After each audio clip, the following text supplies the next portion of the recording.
या महाराष्ट्रातल्या 52 बोली भाषांचा जोपर्यंत मराठी सन्मान करणार नाही तोपर्यंत मराठी भाषेला अभिजात भाषा म्हणून कितीही दर्जा द्या तुम्ही, उपयोग होणार नाही. तिनं जसा मराठीचा सन्मान इतर भाषांनी केला अभिजात म्हणून, तसं मराठी भाषेनं सुद्धा त्या सगळ्या बोली भाषांचा सन्मान केला पाहिजे. आणि मी अभिमानानं सांगतो, सुरुवातीला मला म्हणायचं तुझा हेल जरा मराठवाड्यासारखा वाटतो.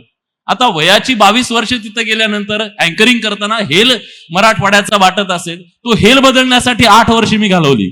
आणि हळूच विचारायचो वाटतो का रे आता.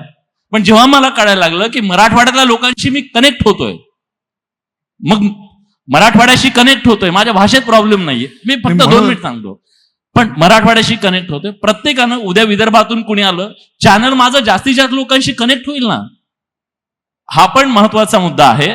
आणि त्यामुळे ही कनेक्टिव्हिटीसाठी आपण तो जो फार आग्रह धरतो ना सर, की हे असंच बोललं पाहिजे. पाणी म्हटलं तर दारू आणून देतं का कोणी, पाणी देतं.